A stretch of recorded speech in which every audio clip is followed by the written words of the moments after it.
So I think like 90% of foreigners that live in Taiwan, Taiwan wasn't my first choice. I just kind of ended up here. My first choice was actually Japan. I just never ended up moving there. Now, of course, I don't ever regret moving to Taiwan, but I've always wondered, would I regret leaving? If I decided to move to another country, would I regret it? But lucky for me, I have a friend, Kiwi, who lived in Taiwan for a number of years, but 8 months ago, he moved to Japan. So today, I want to find out what his thoughts are. Does he regret it? Does he miss Taiwan? What are some of the differences? All that kind of fun stuff.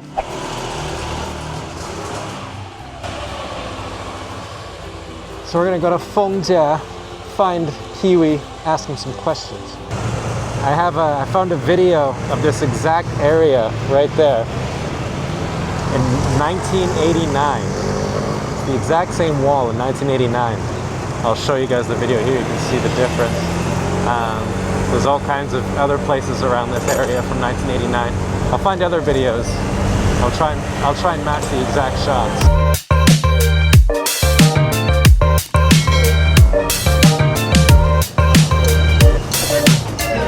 So, welcome, where did you go? Welcome to Fengjia Yeshi. Andre told me to meet him. So, that's what we're gonna do. We're gonna try and find him in this busy night market. This is actually the biggest night market in all of Taiwan. Exciting.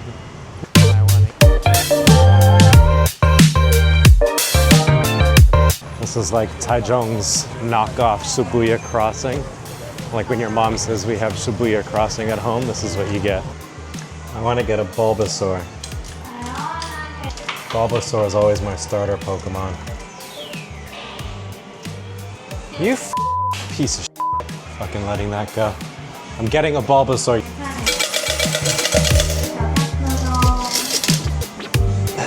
I'm getting a Pokemon.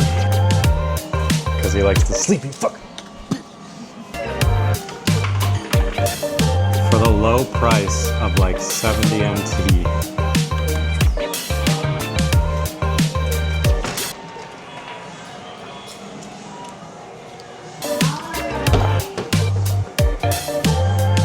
Look at that. Always my starter Pokemon. Nailed it. Got him. How come? Singama.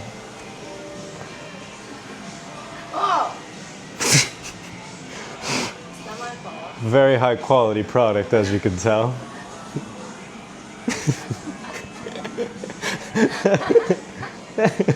What the hell? No! Oh my god! The string is made of...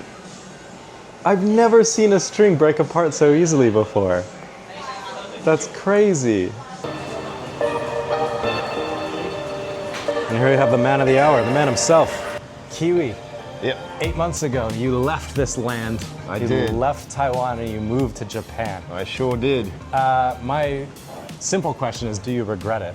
No, that's a simple answer. Ah, why not? Well, look, like for me, the big thing was I didn't want to keep teaching. And I didn't move to Japan to go teaching. I wanted to work into, to be honest, more project management kind of things. I found a job that's interesting and I would regret if I didn't at least try. Would you say that Japan has more opportunity for foreigners than Taiwan does as far as job range goes? It really depends. So if it's anything to do with education, in my opinion, don't even bother with Japan.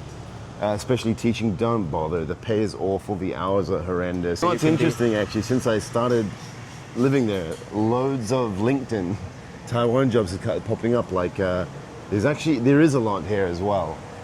But again, there's two issues with both countries is language barrier. So if you really want those jobs, you do need to either speak Chinese or Japanese to a pretty decent level. Most foreigners in Taiwan, right, they just live in like a little bubble. The foreigners, you mean? Yeah, the foreigner bubble, yeah. Okay. And I kind of wanted to get out of that a bit. Now I've gone to Japan, I'm out of that foreign bubble. What do you miss from Taiwan, if you miss anything? There are a couple of things, like it feels more relaxed, straight up, that's an easy one. It is. One thing more I relaxed. notice much more actually though is like if you're a foreigner in Taiwan, no one looks at you twice. It's like they don't even register you. Right. Now in Japan, one thing I notice really a lot actually, like when I sit on the train, for example, it doesn't bother me at all, but when I sit on a train and there'll be a seat next to me, like an empty seat, that will be the last seat that gets filled up, which is quite interesting. Like they will. Yeah, but that's just because you're ugly. Not because I'm so I'm a dirtbag. In Taiwan, they just don't really care. Like they say, yeah, whatever. They don't really think about it. They just sit wherever. I miss the tax system a lot. That's very good. There's a great word in Chinese, which is reching. Japanese people, I think you mentioned this back in August when you were there. Japanese people are polite, but they're not, at least at the beginning, not outwardly friendly. I've taken a few Ubers this trip, and then like you can have some chats with the Uber drivers. Just like generally, it Right. feels just more.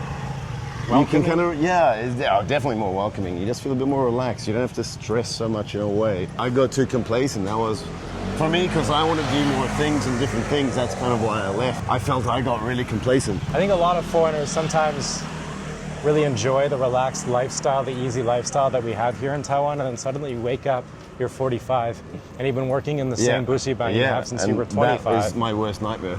Yeah, and I think that does that play? I guess, like you said, plays a huge role into why you moved there, right? Yeah, Because you can it is. You can kind of. It's weird because you can kind of level up your life a little bit in Japan. I think you can. Like, there's a lot of opportunities there. It's not easy at all. Absolutely not easy. The double-edged sword of Japan is if you are not willing to be extrovert, maybe you're an introvert. If you're an introvert in Japan, you will struggle because it's so easy to just sit in your box, not talk to anyone, because they won't really talk to you. You kind of have to make the first step in Japan. But if you can get over that, then it can be really something quite good. Language barrier is also a big thing. Taiwanese are much more willing to, and their English, to be straight up, is way better on average than Japanese people. Oh, for sure. That's not even a competition. Like, Taiwan wins that easy. And just generally, like, Taiwanese are more curious, I feel. Like, they're more interested in, like, hearing about stories from overseas. Japanese, I think they want to. A lot of the time they want to. The only time they'll really approach you is if they're really drunk, like absolutely hammered, and they finally got enough courage to, like, talk to the foreign person. They're more curious than anything, but they're just too reserved and polite to actually approach you. Would you say you miss it? I do. There are a lot of things I do miss. The things I miss is honestly, like, even just this, like, strolling around. It's like when it's a Thursday, it's kind of busy. It's a late night country. I'm a late night person. I quite like that. I like the cost of food is better than Japan for sure. I'm an alcoholic, as you all know, so for me, bars don't really do much for me in Taiwan at the moment because they're quite expensive. Yeah, the nightlife in Japan is miles ahead. Oh, absolutely. They win that easy. If I had to choose long term between Taiwan and Japan, I would probably choose Taiwan, to be honest. Why would you choose Taiwan long term over Japan?